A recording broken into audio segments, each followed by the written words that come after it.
കാസർഗോഡ് കേന്ദ്രമാക്കി സംസ്ഥാന തലത്തിൽ പ്രവർത്തിക്കുന്ന ആത്മഗുരുദ്വാരക ആശ്രമം ട്രസ്റ്റിന്റെ പേരിലാണ് ഈ പത്രസമ്മേളനം നടന്നത്. ഇതിൽ പങ്കെടുക്കുന്നത് ഈ ട്രസ്റ്റിന്റെ managing trustee C Krishnan Nair, ഞാൻ advocate J Sugathan Paul, Jacob Kuriakose ഇല്ല, രണ്ടുപേരാണ് ഇതിൽ പങ്കെടുക്കുന്നത്.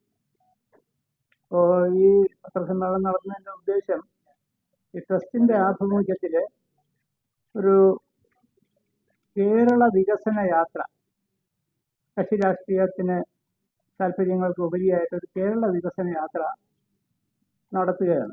അത് പദയാത്രയായിട്ടാണ് നടത്തുന്നത്. 2024 സെപ്റ്റംബർ 15-ാം തീയതി തിരുവോണ ദിവസത്തിലാണ് ഇത് ആരംഭിക്കുന്നത്. ഈ യാത്ര കാസർഗോഡ് നിന്ന് ആരംഭിക്കുന്നതും തിരുവനന്തപുരത്ത് സമാപിക്കുന്നതുമാണ്. ഈ യാത്രയിൽ 57 ആവശ്യങ്ങൾ ഉന്നയിക്കുന്നുണ്ട്. പ്രധാനമായിട്ടുള്ള ആവശ്യങ്ങൾ അഴിമതി നിർമ്മാർജ്ജനം ചെയ്യുക, അതുപോലെ തന്നെ സ്ഥിരമായിട്ടുള്ള അദാലത്തുകൾ നടത്തുക. 3 മാസത്തിൽ ഒരിക്കലെങ്കിലും സർക്കാർ വകുപ്പുകൾ അദാലത്തുകൾ സ്ഥിരം സംവിധാനമായിട്ട് നടത്തുക. അതുപോലെ ഗവൺമെന്റ് ഓഫീസുകളിൽ കൊടുക്കുന്ന അപേക്ഷകളിൽ 3 മാസത്തിനകത്ത് തീർപ്പുണ്ടാക്കുക. അത് ഗവൺമെന്റ് ഉത്തരവുള്ളതാണ്, പക്ഷെ പാലിക്കുന്നില്ല. 2 ആഴ്ചക്കകത്ത് മറുപടി കൊടുക്കണമെന്നും 3 മാസത്തിനകത്ത് തീർപ്പാക്കണമെന്ന് നിലവിൽ വ്യവസ്ഥയുള്ളതാണ്, പാലിക്കപ്പെടുന്നില്ല. അതുപോലെ തന്നെ ഗവൺമെന്റ് ഓഫീസുകളിൽ കൊടുക്കുന്ന അപേക്ഷകളിൽ നിർബന്ധമായിട്ട് പോലീസ് സ്റ്റേഷൻ ഉൾപ്പെടെ കൊടുക്കുന്ന അപേക്ഷകളിൽ കൈപ്പറ്റ് രസീത് ഉടൻ തന്നെ കൊടുക്കുക. ഗവൺമെന്റ് ഓഫീസുകളിൽ പരാതി പട്ടികകൾ സ്ഥാപിക്കുക, പരാതി പുസ്തകങ്ങൾ പൊതുജനങ്ങൾക്ക് വേണ്ടി ക്രമീകരിക്കുക. കൈക്കൂലി എന്നുള്ളത് അവസാനിപ്പിക്കുക. അതുപോലെ തന്നെ ഗവൺമെന്റ് തലത്തിലുള്ള ധൂർത്തുകൾ അതിന് വിരാമം കുറിക്കുക. ഇതൊക്കെയാണ് ഇത് തുടങ്ങിയിട്ടുള്ള 57 കാര്യങ്ങളാണ് ഈ യാത്രയിൽ ഉന്നയിക്കുന്നത്. അപ്പൊ ഈ കേരള വികസനം എന്ന് പറയുന്നത് പ്രകൃതി സൗഹൃദമായിട്ടുള്ള ഒരു സാമ്പത്തിക സാമൂഹിക വികസനം ആണ് ഉദ്ദേശിക്കുന്നത്. പ്രകൃതിക്ക് ദോഷം വരാത്ത രീതിയിൽ പ്രകൃതി സൗഹൃദമായിട്ടുള്ള ഒരു സാമ്പത്തിക സാമൂഹ്യ വികസനമാണ് ഉദ്ദേശിക്കുന്നത്. കാരണം ഈ വികസന മുരടിപ്പ് ഇവിടെ ഉണ്ട്, അതിനെ മാറ്റുക എന്നുള്ളതാണ്. അതുപോലെ തന്നെ ജനക്ഷേമം, പുരോഗതി, ഇതൊക്കെ ഈ യാത്രയുടെ ഉദ്ദേശങ്ങളാണ്.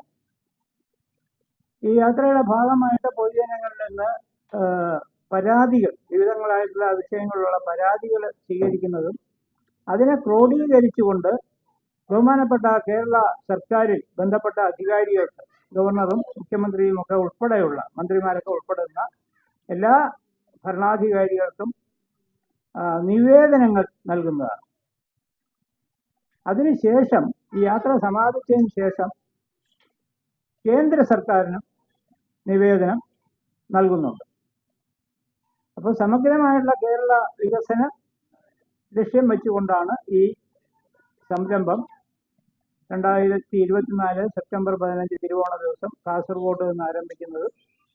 ആ യാത്ര 14 ജില്ലകളിലും കൂടെ കടന്നുപോയിക്കൊണ്ട് പദയാത്രയാണ് തിരുവനന്തപുരത്ത് സമാപിക്കുകയും ചെയ്യുന്നത്.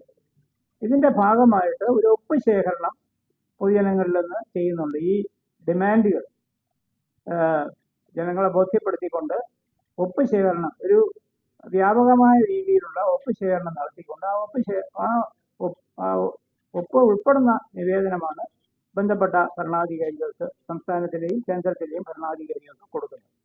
ഇതാണ് ഈ യാത്രയുടെയും അതുപോലെ തന്നെ ഇന്ന് നടത്തിയ അതിൻ്റെ ഒരു വിശദീകരണമായിട്ടാണ് ഈ സമ്മേളനം വിശദീകരണമായിട്ട് നടത്തിയത്. ഇതിന് ഒരു കക്ഷി രാഷ്ട്രീയത്തിനും ജാതിക്കും മതത്തിനും ഒക്കെ ഉപരിയായിട്ടുള്ള, അതിനതീതമായിട്ടുള്ള ഒരു ലെവലിലാണ്, ഒരു നിലപാടിലാണ് ഈ യാത്ര ക്രമീകരിക്കുന്നത്. അതിന് അച്ചടി മാധ്യമത്തിൻ്റെയും ദൃശ്യമാധ്യമവും ഉൾപ്പെടുന്ന മാധ്യമ ലോകത്തിൻ്റെ സർവ്വവിധമായിട്ടുള്ള പിന്തുണയും സഹായ സഹകരണങ്ങളും അഭ്യർത്ഥിക്കുക എന്നുള്ളതാണ് ഈ പത്രസമ്മേളനം കൊണ്ട് ഉദ്ദേശിക്കുന്നത്.